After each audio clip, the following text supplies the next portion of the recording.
All right, folks, we'll get started as people trickle in. Today, I'm very excited to have somebody that I think you have all cited at some point in debate, or if you haven't, you will in the future. Christopher Fettweis. He is a professor at political science at Tulane University, specializing in foreign policy, as well as an adjunct scholar at the Cato Institute in their Defense and Foreign Policy Studies department, and has graciously offered to spend some time with you this morning. So, Well, hi, everybody. Oh, sorry. Yeah. Hi, everybody. Thanks for inviting me. So I understand this is the end of your, or coming up on the end of your time here at the debate camp, and I hope I give you some ideas, some things to take with you, maybe to move through the fall. I'm going to be talking about today, I'm going to talk maybe for 25, 30 minutes, and then leave it open for whatever questions you have. If you want to talk about U.S. foreign policy or the Biden foreign policy team that's coming together, what might the future look like? That's all the kinds. That's many of the kinds of things we can talk about in the question and answer period if you want.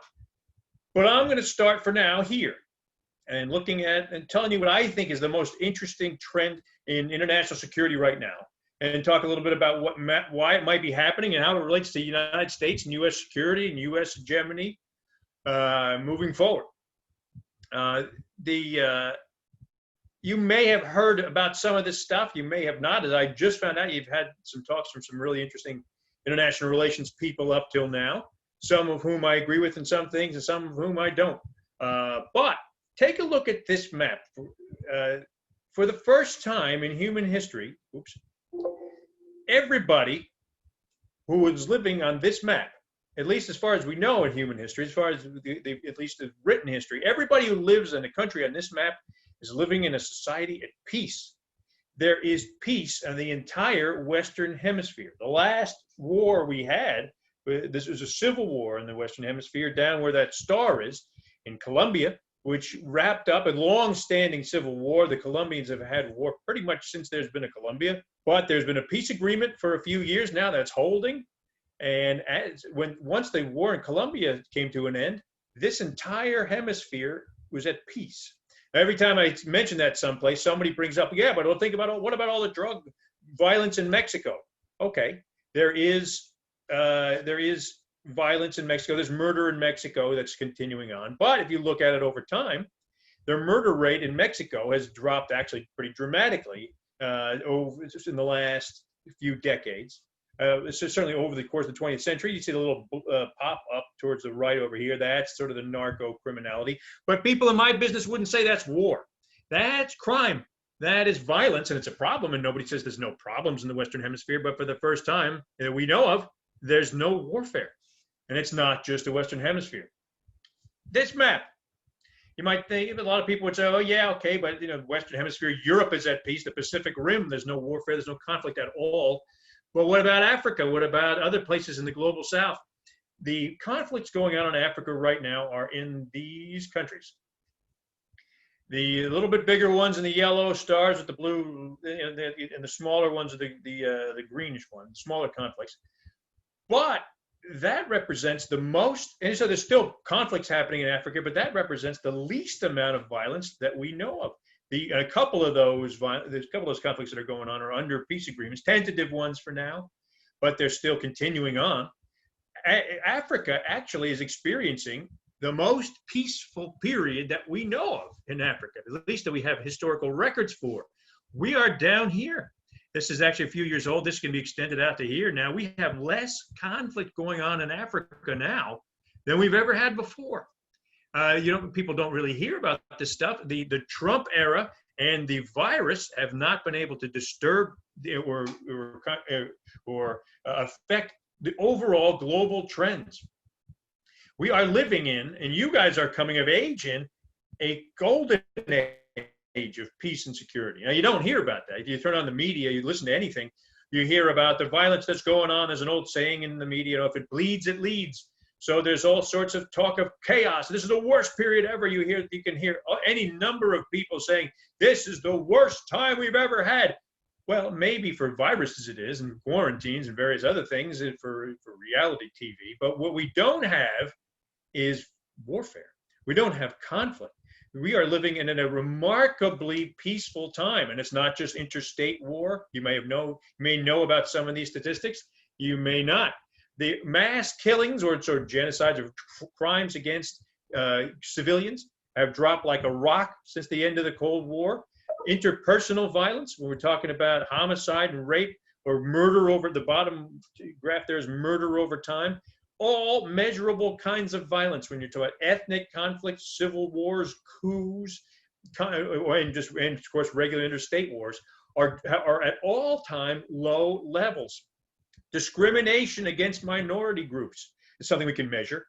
This is I couldn't find one that's easy enough to right-click on for this talk today, but these trends are continuing. The red line shows the number of countries around the world that have discriminatory policies against ethnic minorities, political or economic discrimination. The numbers are way down, and that largely as a result, ethnic conflict around the world is way down. There's still some ethnic conflicts out there. There's still some wars. There's the war in Syria. The embers are still burning. And there's a terrible war in Yemen. And then a couple other places. But generally speaking, this is the least amount of conflict ever right now. And it's been going on for a couple of decades now. And most people are unaware of it. A lot of people in my business don't agree with it. As I understand, you had at least one person come speak to you already who doubts these kinds of trends. I don't know if that's what he talked about or not. But this is all also coming at a time when we have a lot more people in the world than ever before. For most of human history, we were underneath 1 billion. We didn't get to 1 billion people on this planet until about 1800. Now we're coming up on 8 billion. So there's a heck of a lot more of us, but we're not fighting one another. There's also a heck of a lot more countries. And the League of Nations at its peak had 63 members. United Nations today, 194. It's 3 times as many countries. And there's 8 times as many people as there were 200 years ago. I think if you went back to 1800 and said to people, we're going to have 8 times the population in the middle of the 21st century, they'd be thinking, oh my God, there must be chaos and conflict and fighting all the time. We're actually living in a golden age. And I tell my students all the time, it's fun to think about the questions we're going to be talking about for the rest of the time. We'll get back to what I tell my students because here's today's trivia question for you. How many UN members in the history of the United Nations, going back to 1947, have disappeared against their will? So in other words, conquered by their neighbors. So not, the Soviet Union collapsed internally, but how many UN members have disappeared, been conquered? And the answer, if you can tell by the tone of the whole talk so far, 0. We've had no UN members conquered by their neighbors. Saddam Hussein tried to do it. He tried to conquer Kuwait and was thrown out by the UN Security Council resolution and primarily U.S. action.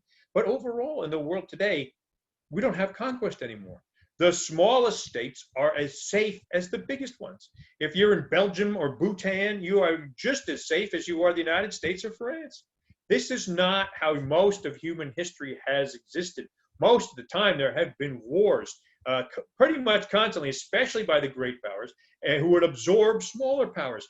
Today, we're living in a weird time, historically speaking, where countries are safe, where violence is very low levels, and where people, generally speaking, do not have to worry about dying in war. We are lucky. And that's what I said. I was about to say, I tell my students, maybe when you're bouncing your grandkids on your knee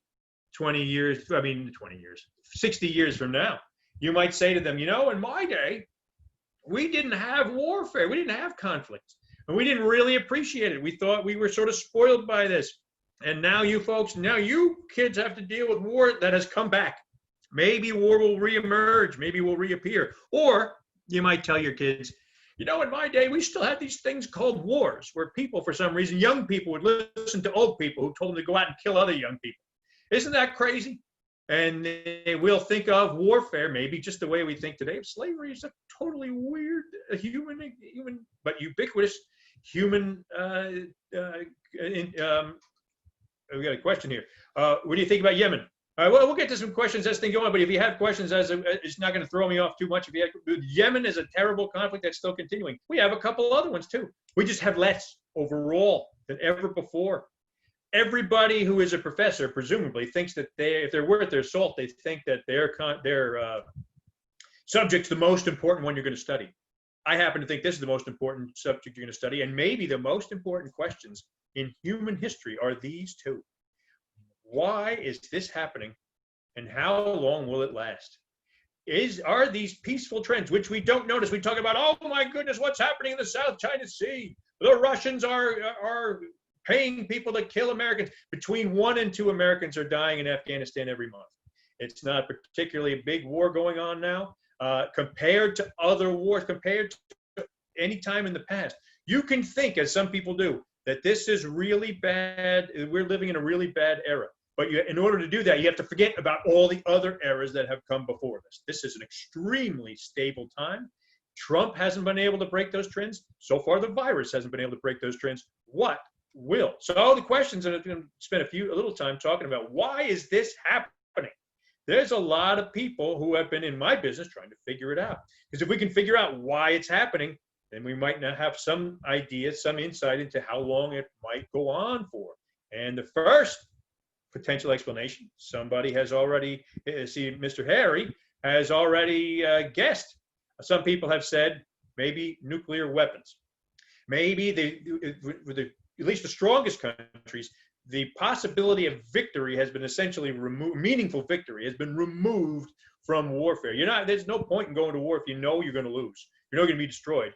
And for the strongest countries in the world, maybe nuclear weapons and deterrence and mutually assured destruction have prevented countries from attacking one another. Other people say, yeah, but that doesn't explain why peace has come to Africa. It doesn't explain why the entire continent of South America is at peace. There's not one nuclear weapon in either one of those continents, but there are historically low levels of violence. So maybe nuclear weapons explain some of it, but they can't maybe account for everything that's going on. This guy, a couple hundred years ago, gave us another explanation. This is Immanuel Kant, and I like this painting because this is the kind of this comes from the days where people had to sit for portraits. So he had to lean forward and said, "Get the bold spot, get the gleam on the bold spot." But Kant gave us this notion that if democracies essentially are more peaceful than autocracies, than monarchies, that if the people can control what the government does, there'll be less wars because the people suffer during wartime. So we call that today the democratic peace theory. There's a heck of a lot more democracy in the world today. Maybe that accounts and helps and why there's a heck of a lot more peace. If a lot of you end up going and studying international relations in college, you're going to find out there's a lot of people who study the effect of democracy on violence. And there's a lot of theories and evidence out there. But generally speaking, democracies treat their neighbors better. They treat each other better. And there's a heck of a lot more democracies today. Maybe that accounts for the increase in peace. But then once again, you got this anomaly called Africa. There's not a whole heck of a lot of democracies in Africa. There's still some pretty bad governments. There's still a lot of these strongmen that are in charge of some of these countries. And then even today's dictatorships, this dwindling number of autocracies out there are not fighting one another. So maybe democracy can explain a piece of it, but not the whole piece. This little cartoon shows us what other people, it sort of illustrates what other people say, another reason for why maybe peace has spread around the world. We have a tightly integrated, connected global economy. In the 18th century, if the German economy crashed, the French would have been super happy. And if the British ran into economic problems, they stopped growing, that would have made everybody happy. Today, if the Chinese economy collapses, so do we. We are all in it together today. I don't know how many of you out there are owning your own business. Probably not too many. Someday you might. You'll find out shortly, if you do, that it's bad business to shoot your customers. And that's essentially today's world. Maybe the Chinese and the Taiwanese aren't going to war because they're so tightly interconnected. They're getting rich together. Maybe our complex globalized system really doesn't reward violence in the same way that prior mercantilist days did, when you had countries trying to fight economic warfare. Maybe that was more likely to end in conflict than today. So maybe economic interdependence plays a role in what's happening. Maybe ideas explain why we have less war today. You might think that seems like a little bit of a goofy, maybe touchy-feely kind of explanation. But if you think about this, precedents the two idiots on the left here are about ready to fight a duel. And the poor guy on the right is enslaved for most of human history, especially slavery was considered to be a central part of the human experience, at least of every single socioeconomic system in the world, depended on someone else doing the work. Sometimes people talk about Athens, democratic Athens. It was at least half slaves. Rome at its height was half slaves. We actually obviously have a terrible history with slavery in this country. To suggest that slavery could go away, people would have thought you were crazy. It was in the Bible, it was in the Quran, discussed by the Enlightenment philosophers. Everybody knew slavery was okay. But within 100 years, it went from central to everybody's economy to illegal. It still exists today. There's still people enslaved today working against their will, but that's on the criminal periphery. No country makes slavery a central part of its economic planning, and it seems unlikely that they ever will. It seems unlikely that dueling is ever going to come back. Is what this is just a quick way of saying when ideas change, behavior changes. The slavery was still very profitable. In fact, most economists would say who've studied this issue that slavery was given up at its most profitable era in the 19th century, and that's when. But it wasn't that the profitability of slavery went away, but ideas surrounding whether it was okay, whether it was moral and justifiable, that changed. And ideas a lot of times when ideas change, they don't change back.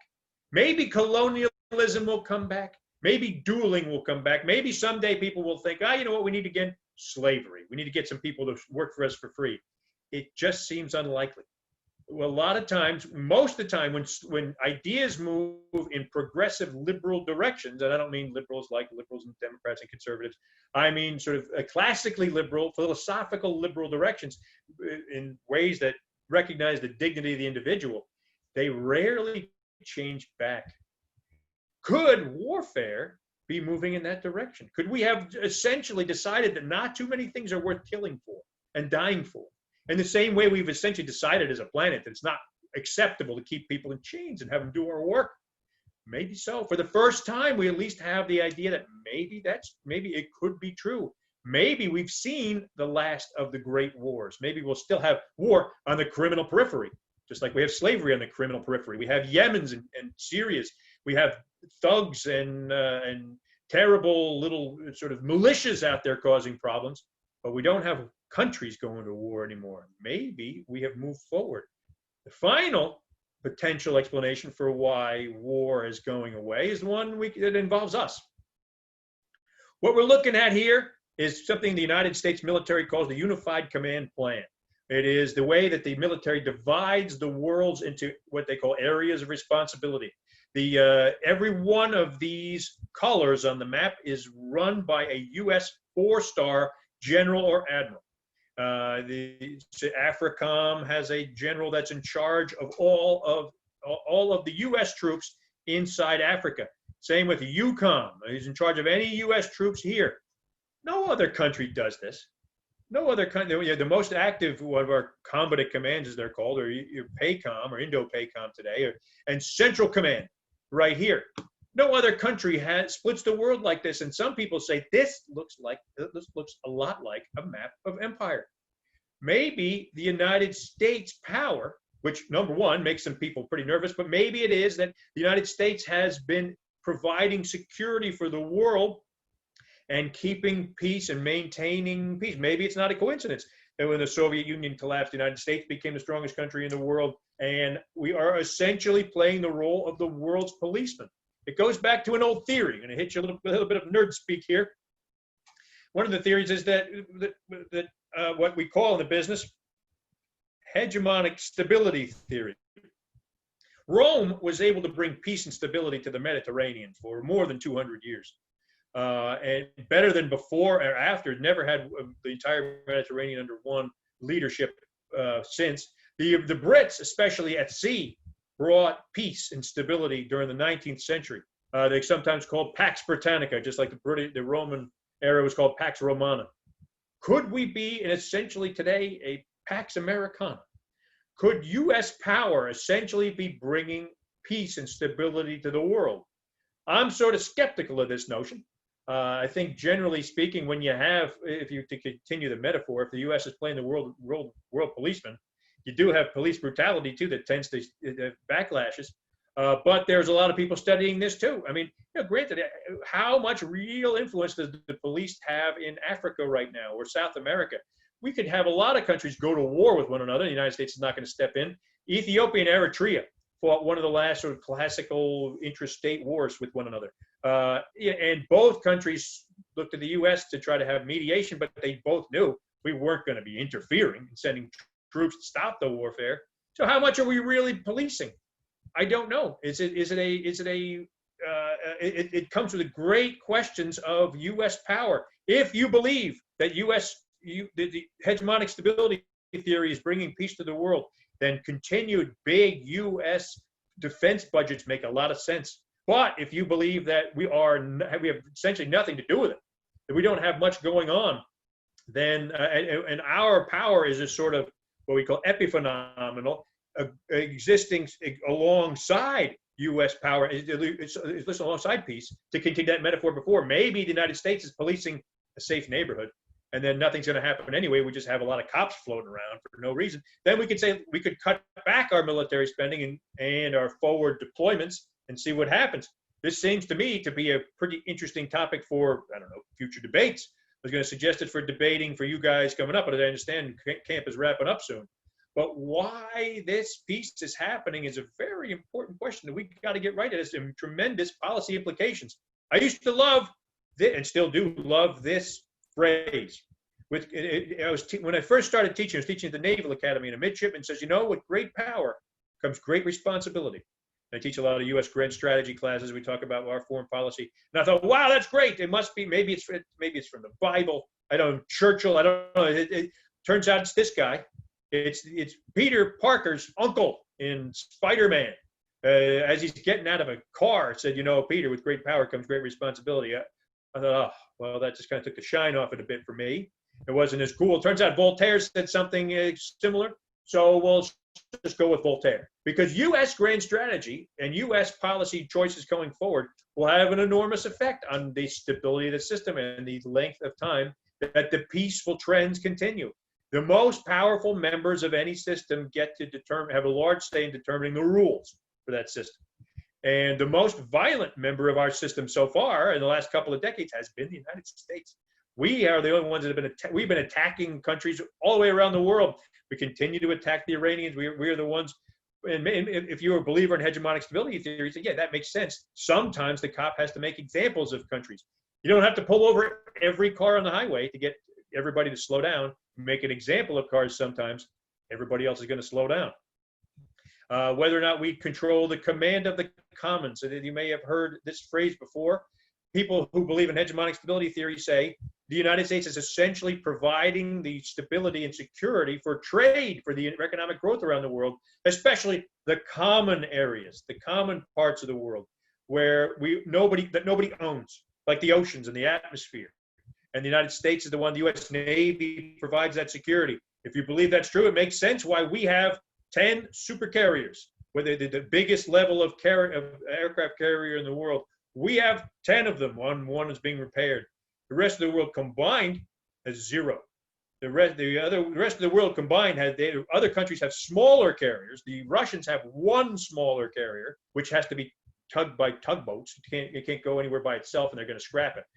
All other navies are shrinking. Ours is growing, and the Chinese are growing somewhat. They're not really getting into the aircraft carrier business.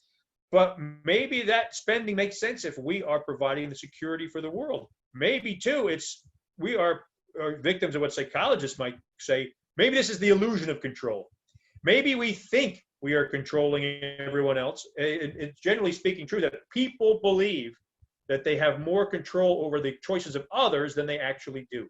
Maybe our hegemony, our hegemonic stability that we're supposedly bringing, is a result of the natural illusion that we have that we are controlling others. Maybe these countries would be making the same choices without our presence. Maybe we aren't supplying the security that so many people think we are. And to sort of wrap up here, and maybe relates a little bit to what you guys may have read of mine, I'm not sure. I've been studying recently grand strategies through history. These five weird looking dudes are the Spanish kings. They never all lived together from that lived at the height of the Spanish Empire. Three of them are named Philip and two Charles. And they essentially, there were about 200 years where Spain was the strongest country in the world. And people talk about how the Spanish Empire collapsed and how their hegemony went away, their empire went away, and how terrible it was. But I like to point out to people, in 1800, long after the Spanish Empire had collapsed, the average Spaniard was doing much better. During the height of their empire, they had taxed the people, especially of Castile, the heart of Spain. They had enormous economic stress to try to keep the empire going. And a lot of them were sent off to various places in the world, dying, either being killed by mosquitoes in the New World, or Belgians there was a long 80-year war that they fought in Belgium. They're fighting constantly, and they're spending constantly. Life was pretty tough in Spain for the average person, while they were at the height of their empire. When the Spanish Empire collapsed, their economy did better. Actually, it turned out Spain was better off. The average Spanish person was better off not having an empire. And if you can make a case, it's the same thing with the British.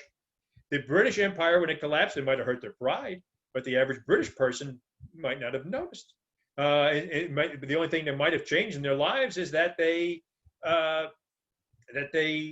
a lot lower tax burden, that they didn't have to go fight in various wars that they had no idea about anymore. Their lives were much better. Modern empires don't generally collapse into chaos. We don't have Vandals or Visigoths. They're going to come storming over our gates if we lose the empire. If the United States were to withdraw a bit and restrain itself, it's unlikely that the Chinese are going to hit the beach in California and work their way east and take over. We're going to be okay. Modern empires, modern countries don't generally collapse into chaos. We shouldn't worry about the notion of becoming, instead of the number one power in the world, maybe what happens if we have to share the stage? You know what will happen? Nothing. And if any of the other explanations besides U.S. hegemony are right for why the world is becoming more peaceful, the international security is not going to change much either. We are standing in a moment, and you guys are going into college in a moment where, for the first time in history, there's a really good reason to believe that maybe warfare, and major warfare especially, is a thing of the past. So all this stuff you hear about, we're living in tough times. The summer has stunk, I'm sure. Everybody's stressed. Everybody's bored. I'm sure it's even tougher to be a high school senior at this point than it is a full professor, because you want to be out there. You want to be mingling. I'm happy just staying in my house. You guys probably aren't. It's tough. It's tough times now. But one of the things you don't have to worry about, one of the things that should make us a little bit happier, is there's not much conflict going on. And probably because of trends that are going to continue. So anytime you hear people saying how terrible the world is, how complicated things are, security is so terrible, we have cyber, we have all these other things, look them in the eye and tell them they're wrong. This is a golden age of peace and security that we're living in. And we have, for the first time, a reason to hope that golden age will continue. So with that, and so there's some other questions that have come in about Trump in 2020. They think he will kill NATO. The people I talk to, we have some good political people who are pretty well plugged into political polling and political trends here in the U.S. domestic politics. Something would have to change drastically in the next 96, 97 days to get Trump reelected in November. He is losing everywhere. So, but generally speaking, his first term's been amazing. He did something I thought was impossible. He unified the foreign policy community. From the most ardent, hawkish neoconservative to the most dovish or most restrained isolationist, everybody in the foreign policy community has been horrified by the Trump era. And so maybe this is sort of a wishful thinking on the part of the foreign policy community. But right now, I think thinking more about the Biden 2020 presidency will be more productive for our predictions moving forward, because I'm not saying something can't change. Things can go wrong. Biden is, he is, so the more he stays in his bunker, probably the better. But unless something drastically changes, Trump is going to lose in November. The question about which of the theories to cause peace do I find most persuasive? I'm sort of a devotee. I find the ideas explanation the most persuasive. Ideas cause behavior. The ideas shape how we interpret new information and the set of options we have to choose from. And generally speaking, we're not going to fight a duel today, not because we think duels are ridiculous, which we do, but it doesn't even occur to us to fight a duel. If one of your friends insults you, you're not going to slap him across the face with a white glove and say, let's go out and meet on the field of honor. It doesn't occur to you to do it. You can't fight a duel if it doesn't occur to you to fight a duel. And you can't fight a war if it doesn't occur to you to fight a war. And today, I think ideas are changing, and it might be everything together. Maybe the ideas have changed because of nuclear weapons and democracy and economic interdependence. But the crucial part is when ideas change, when people decide we're not going to fight anymore. And maybe those ideas can change back. Maybe slavery comes back. It just seems to me to be unlikely. I agree with a lot of things. The question about John Mearsheimer came up. I'm not sure if you guys can see these questions or not. We had a question about the extent to which John Mearsheimer's theories are that I agree with. I agree with about some things. Like a lot of realists across the spectrum were quite horrified by the notion of going to war in Iraq, and John Mearsheimer was right on that. But John Mearsheimer has also had about 30 solid years of wrong predictions. In the early 1990s, he said that the world was going to be much worse after the Cold War. That he wrote an article called "We Will Soon Miss the Cold War." He's dead wrong on that. He's dead wrong on his assumptions about the conflict moving forward. He thinks that that terrible relations between the United States and China are inevitable. It seems to me that you get the right person in the White House, and good relations with China can continue. I don't agree with his theory that generally speaking, a lot of realist theory says that conflict is inevitable, that states are after power, and they dismiss the notion of ideas and the potential for ideas changing behavior. So, with that, I strongly disagree with them, and I'd point out there were some people, especially this one guy. If you want somebody to read, somebody very interesting, a guy named John Mueller, who wrote at the same time that he wrote a book called Retreat from Doomsday when the Cold War ended, and he was made and mocked by people like Mearsheimer, who said Mueller said the age of great power warfare is probably over, and Mearsheimer said that's crazy. We're going to have terrible wars, nuclear wars moving forward. We will soon miss the Cold War and its stabilizing great superpowers. Mearsheimer was dead wrong, and Mueller was right. But nobody in my business ever says, you know what, I was wrong. They say, oh, things change. I didn't, and just you wait. We're going to have terrible wars. Just you wait. Well, I don't know how long we have to wait before his predictions come into fruition. Now, here's the thing, too. Could the collapse of American hegemony potentially be better for the average American? Yeah, potentially.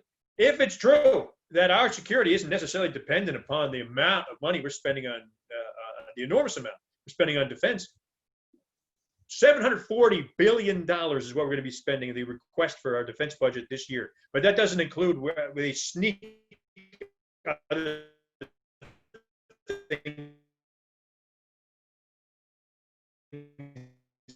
different budget. The about the COVID-19 supplemental relief package includes $9 billion for the Pentagon. It includes $1.5 billion for all new F-35s, for a couple of new, a group of new of our high-end fighter planes. How the hell is that? How the hell does a fighter plane fight a virus? We are spending over $750 billion a year on defense. If we were to not spend that, would we be less safe? Do you think the Chinese would hit the beach somehow, like I said? No. So the average person would have you could put, depending on your political leanings, you could either say we could have tax cuts, we could have more health care, we could have better schools, we could have infrastructure reform, we could do a lot with $750 billion a year that we're not doing. I do not worry. The next question is about China and the balance and the rise of China, and what you guys have probably heard about is this Thucydides trap notion, this power transition theory that when you have one country gaining on another country, it becomes a very unstable situation. I don't think so. I think that there's a lot of people worrying about that. Generally speaking, if countries don't want to go to war, war doesn't happen. And when you have the classic example that Thucydides talked about, Athens and Sparta, they wanted to go to war. The Spartans, then that was their hobby. They trained for war all the time. There's no reason for the United States and Chinese to go to war. There may be over time, maybe miscalculation, maybe at least a small fighting in the Pacific. But generally speaking, everybody knows that if the bullets start flying, the economies will collapse. That the actual national interest and prosperity and security are not going to be served by fighting. It seems to me that there'll be rivalry and there'll be economic rivalry. But that's much different from military conflict. And so I don't think a war from a Thucydides trap, as they say, the power transition, is very likely. Next question: if people are always developing, as you said, and duels are looked down upon, but used to be common, do you think at some point the imperialist desire will die down? And if so, what would the time frame be? I would just suggest, yeah, the imperialist desire is pretty much gone.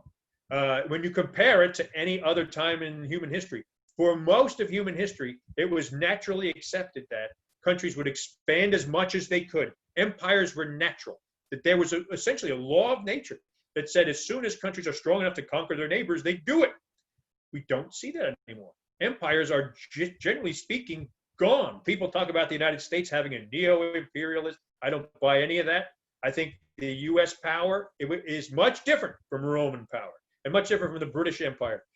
We don't see empires anymore. The imperialist desire, as this question says, is not is something we don't see anymore. Maybe it comes back.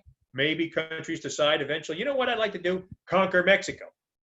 It just seems like it's pretty unlikely. I'm glad there's a question here now about Bear Braumoller, who was one of your speakers apparently a little while ago. He argued that when measuring the intensity of war, post-World War II wars have become more escalatory and cause more damage. What do you think about his take on war? I wish it's sort of unfair to say this when he's not here. I think he misses the whole point. Bear Braumoller makes a very good case that if you look statistically throughout time, we might be in a statistical anomaly now. Maybe we're just waiting for bigger wars with more intensity that happen somewhat less frequently, but still happen. That doesn't help explain why there's no ethnic conflict, or much less ethnic conflict than ever before. It doesn't explain why coups are down, or civil wars are down, or ethnic discrimination against minorities are lower. So it's not just big wars that we're talking about. The trend towards the Pacific, like small p, the peaceful trends are covering a lot of different kinds of violence. And so it's not just big wars that he talks about. There might be statistically anomalous. We don't know yet. I mean, war is not impossible. People are idiots. Maybe we go back to having war in the future. There's enough of us who are complete idiots that might happen. But you know what? If we have Donald Trump in charge of the United States, the most powerful country in the world, and we didn't see an increase in violence, how much more idiotic do we have to be in order to break these peaceful trends? I don't know. Another question, how does the overall reduction in conflict account for increased hotspots and escalation, including confrontation in Taiwan Strait and North Korea and so forth? There's always been hotspots. There's always been escalation. It's not that the world is not out of problems, but compared to any time in the past, the problems we have now are minor. Any diplomats in prior eras would trade their problems for the escalatory situations we have now and the hotspots we have now. North Korea is a great example of a country that everybody thinks is crazy but doesn't act crazy. One of IR 101's little maxims is watch what countries do, not what their leaders say. And when you watch what North Korea does, they don't act crazy. They speak crazy, but they don't act crazy. And so they haven't been acting irrationally, and they got nuclear weapons in 2006. They haven't gone on the warpath. Everything's been pretty stable. There's a lot of rhetorical finger pointing and anger, but there's always crises. Today's crises aren't going to war as quickly as prior crises have had. And we ought to appreciate that. It ought to make us a little bit happier than it does. What do you think about the emergence of cyber warfare? That's a great question. I think that the people who worry the most about cyber warfare are those over 50 who don't understand what the hell it is. Nobody over 50, which doesn't include me, by the way, give me some time, understands cyber warfare, and they think that there could be some teenager in the Philippines who goes into his basement and launches nuclear weapons from Russia because they don't understand how computers work. Cyber warfare, generally speaking, is sabotage and spying. Espionage and sabotage happen through cyber warfare. People aren't killed by it. So we've always had espionage and sabotage. This is just a new tool to sabotage and spy on other countries. We've always had tools like that. They may come up during a wartime situation. You don't have a lot, and it'll keep a lot of really smart people employed trying to fight off these new tools. But there's nothing particularly new about it. And I'd much rather have a trade war or a cyber war than a actual war, especially a nuclear war, but any kind of other war with violence. The cyber warfare does not worry me because it doesn't kill people. It's what we have problems. We have global warming. We have viruses. We don't have people killing one another in the same numbers, which is remarkable, depending on seeing how many people we have in the world. How would securitization theory play into this? As I suppose I'm going to assume that you guys have all know about what that is. Securitization theory is European theory that also is heavily dependent upon ideas, and it shows securitization says that that a lot of topics that we have can be made into security issues, and a lot of rhetoric that we use is right from sort of warfare and conflict. But this is a close kin to the notion that ideas can change behavior, and so there's constructivist theory in international relations, and the constructivists say ideas are really important. Ideas give the world structure. For the realist, for John Mearsheimer, power gives the world structure.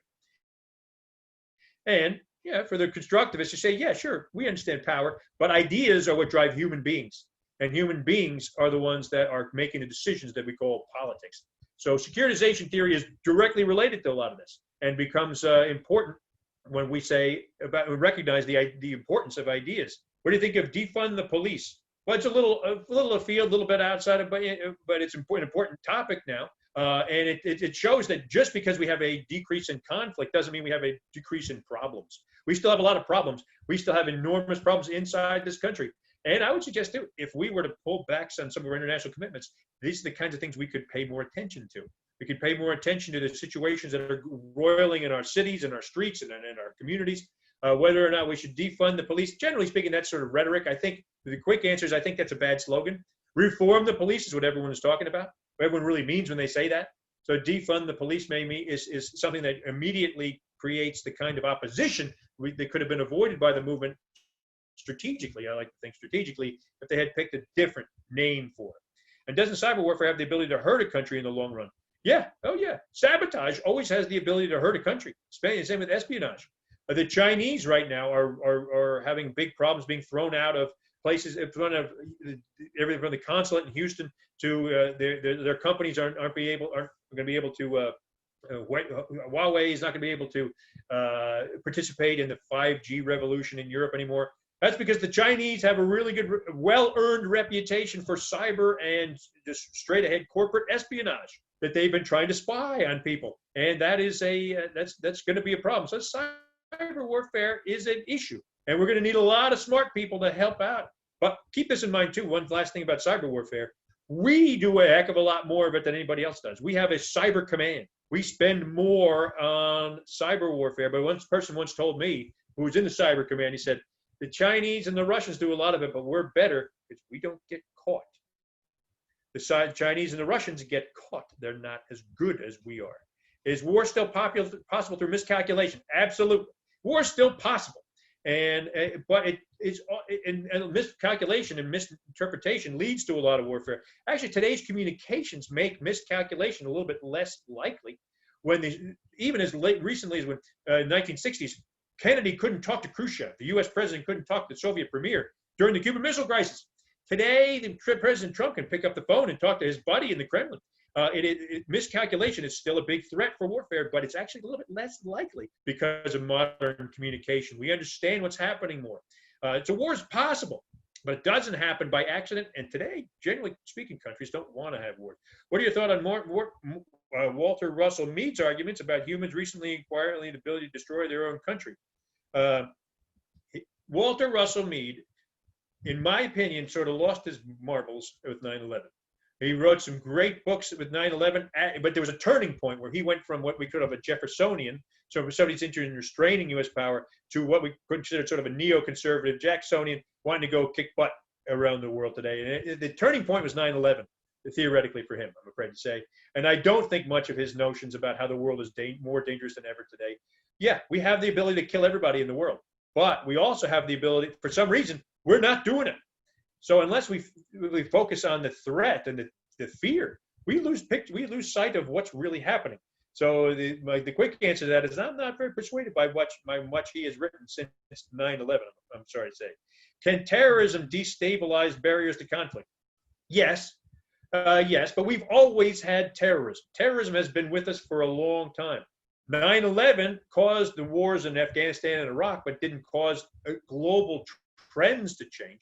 And we have to, and the thing about terrorism that people don't realize is every country has the same interest when it comes to terrorism. It actually brings countries together in a lot, especially the great powers, the Chinese, the Russians, the Europeans, the United States, everybody, even the Israelis, the Saudis, they all have interest in stopping terrorism.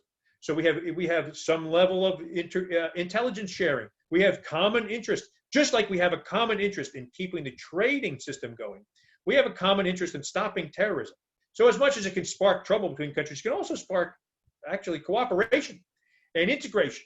And so it's not necessarily, it's obviously something that it's not increasing. Terrorism is decreasing around the world, especially since 9/11. But it's not something that I worry about causing and sparking conflict between countries. Next question, if the U.S. were to get into a conflict, what country would we have the highest probability of fighting? Iran. Iran, the Trump team has been trying to spark, Trump is surrounded by people who think regime change in Iran is a good idea. I think it's a stupid idea. I think we had a really good nuclear, I've studied a lot of nuclear weapons. I went to grad school and studied with an old school deterrence theorist, and I know a lot more about nuclear weapons minutia than I should. And when I saw the JCPOA, the Iran nuclear deal, I couldn't believe it. It was the most stringent, it was in a lot of ways, most innovative nuclear deal ever. And the Trump team comes in, screws it up, and has been, killed an Iranian general about 6 months ago, which, thanks to COVID, seems about 17 years ago. The Iranians are the ones that should be worried most. It's not that war's impossible, especially when you have a hegemonic power who can attack whoever they want. Iran is in our crosshairs, although that will change, I believe, on November 3rd. Which prominent Irish scholars oppose your theory? You've heard from a lot of them. I know a lot of the people you guys have been talking to, but John Mearsheimer, Stephen Walt would say, look, people haven't changed. People don't change, and there are immutable rules of international politics, and warfare will come back. Especially a lot of neoconservatives in the U.S. foreign policy debate think that there's good and evil out there, and the good have to keep fighting the evil. It's an eternal conflict. So there's a lot of opposition out there to the kind of things I'm saying. But the best person to read on it, and if you're interested in this stuff, look up two people: John Mueller from Ohio State, who has written some also really fun to read. Funny. He wrote the funniest book on nuclear weapons ever, which is not a hard bar. I guess there's not too many of them that are out there. But he's funny and he's a good writer. And a guy named Steven Pinker, who is a psychologist at Harvard, who kind of made the notions prominent, wrote a book called The Better Angels of Our Nature, and just reviewing the stats about the violence going down. And he has some ideas about why this is happening. No, you can't argue whether or not the violent trends are happening. They're empirical. It's true. We have a big decrease of violence, steady since the end of the Cold War. This is the most peaceful era in human history, especially once you factor in population. What you can argue about is why it's happening and how long it will last. The next question came up about Steven Pinker. Pinker's ideas about peace compatible with your characterization? Yes. There's a movement in philosophy building through a lot of different people, a lot of different fields, called the New Optimism, and which point out that things like poverty, and not just conflict, but poverty and human health and life expectancy by almost every measure. We are so much better off now than any of our ancestors. 100 years ago, or 120 now, in 1900, the average life expectancy of a human being was 47. Today, it's over 80. But we don't care. We don't have any, it doesn't make us happier. We're much less likely to die in war. We've almost defeated a lot. We defeated a lot of major communicable diseases, which sounds strange to say that in this era. We have one more that we need to defeat. But are we living longer? There's much, much less poverty. The number of people, the percent of humanity living below the poverty level, however it's defined, is substantially lower, 50% lower or more since 1990. By every measure, things are getting better, but we don't realize it. The thing to leave you with, that for some reason, people don't ever recognize good news. We focus on the bad. And as soon as we hear some good news, some problem goes away, the Soviet Union goes away, we elevate other problems to take its place. It's like we have a worry quotient, and we're not happy unless we're worried. And I tell people these kinds of things, and I give talks around it. People get mad. People say, well, what do you mean things are getting better? They'll either say, what about global warming? I say, well, yeah, global warming. I say, give us some time, like Mearsheimer would say. Or they'll say, yeah, what about the one lady said, when I said that I gave stats about conflict in Africa going down, she said, I just heard that the death rate on the roads in the Congo is going up. I said, well, okay, there's problems. And I might say that people are driving in the Congo more now because there's not a war going on, but still, there's problems. But one of the problems is not conflict, and we're living longer. We ought to be happier about it. We just seem to not be able to do it. How does Marxism hold up as a theory of international relations? I teach Marxism all the time. Today's Marxism is not necessarily it's not communism. Just think about inequality. When people talk about the rich, small rich minority and the poor masses, that's essentially a theory with Marxist roots. And a lot of people would say that's the real dynamic North and South moving forward. You don't have to be a raging, frothing communist to think that inequality is a problem. And really only Marxism as a theory draws our attention to that inequality and the complications that can arise from it. What do you think of pulling U.S. troops out of Germany?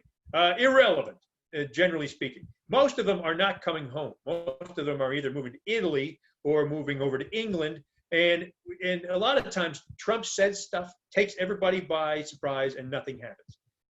Maybe it's implemented, and some of them will be coming home, but they're not in any more danger in Germany than they would be here. It's not like it takes a whole lot longer to get from Kirkland Air Force Base in Missouri to the Middle East than it does from Germany. It just takes a few more hours. So we can have rapidly. We're the only country still today that has what they call in the military strategic lift and mobility. We can get people places, and we can get them there pretty fast. So it's marginally helpful to have them in Germany than it would be here. But you know what? We can get places anywhere anyway. And there won't be any lack of countries saying, hey, if you want to put a base here, it'll help our regional economy, go right ahead. So most of them are moving to Italy. Some of them are coming home. The balance of power in the world, it's going to mean absolutely nothing. I don't know how much time we have. I don't know, Kurt. What's our time frame here? I think we're probably pretty good to start wrapping up. Okay. Any other questions, or do you have anything, or? No, I'm really thankful for your time. I think so are the kids. They seem to have pretty good, engaging questions for a couple teenagers. Yeah. So to wrap up for you folks, don't be a slave to pessimism. Don't think it's easy, especially now, to think the world's going to hell. And you hear a lot of idiots say the world's going to hell. They're wrong. And if you're curious to find out more about why they're wrong, Google this new optimism. What Pinker calls the new peace. There's a lot of people out there pointing out that almost all the meaningful trends in the world are getting better. We just don't recognize it. All right. Well, thank you very much, Dr. Fettweis. You're very welcome. We appreciate your time and your very entertaining talk. Well, good. I'm glad so. I hope so. Have fun, everybody. Enjoy the rest of the camp, and maybe we'll see you at some point, in the future.